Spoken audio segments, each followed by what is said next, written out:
سلام، اینجا پستوی ارزی 13 مرداد.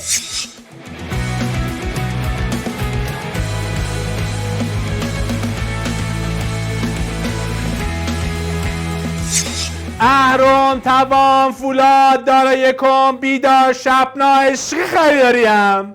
چی میگی؟ وانتی شدی؟ جریان عشقی چیه؟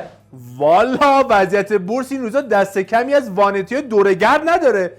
امروز بورس حسابی حالش خراب بود و اول صبح کارش رو با سقوط 12,000 واحدی شروع کرد و همینجوری رفت پایین و پایین و پایین تا دیگه معامله‌گران تالار بورس به نشونه اعتراض سیستم‌های خودشون رو خاموش کردن و میز و صندلی رو ول کردن به امون خدا و رفتن. آخر سرم وقتی دیدن شاخص بورس نزدیک 62,000 واحد سقوط کرده، معامله‌گران ارشد بورس دکتر مجید عشقی رو گذاشتن تو کانال معاملاتی برای فروش تا این شکلی اعتراض خودشون رو به وضعیت بورس نشون بدن و به نوعی گفتن آقا ما این سازمان و این آقای عشقی رو نمیخوایم. به چه زبونی باید بگیم ای داد از این وضعیت بورس؟ ما که زبون مو در آورد.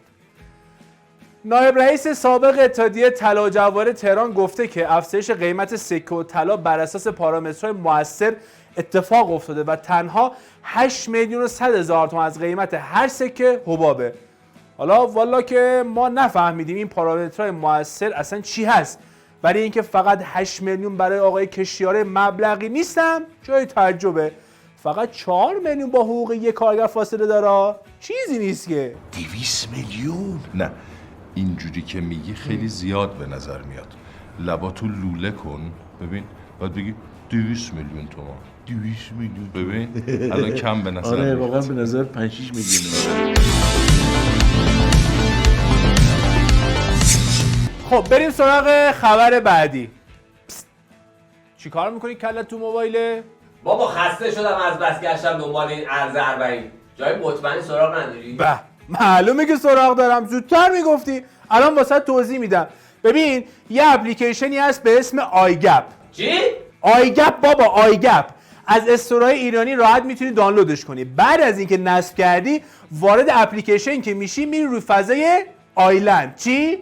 آیلند. آفرین، آیلند. یه بنر گنده زده اون بالا برای خرید ارز 40. میزنی روی اون بنر و بقیهش رو خودشون توضیح دادن. خیلی راحت و امن و مطمئن ارزتو میخری و تمام. دیگه تو صف وایستادن و ترس دزد زدن و فلان رو نداری.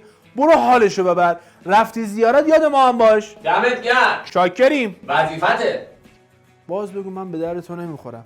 این همه من دارم اینجا زحمت میکشم، یه خاویار نمیخوای مهمونمون کنی؟ حالا ببین یه بار ازت تعریف کردم و خاویارم میخوای؟ بله حقمه، سهممه.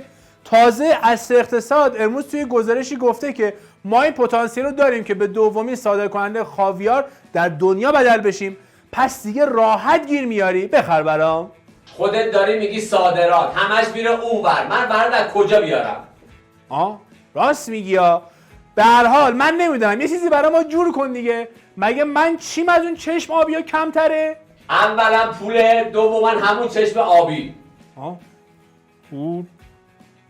راست میگی.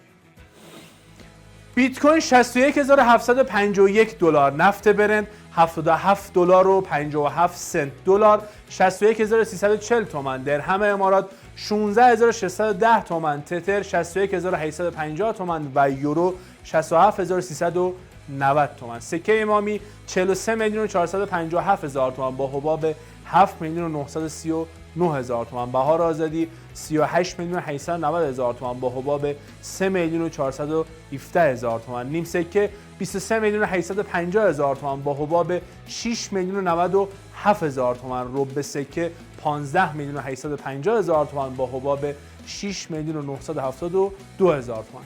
ممنون که همراه ما بودین. خدا نگهدارتون. حواسم بهت هستا، من از چشمابیا کمترم پس.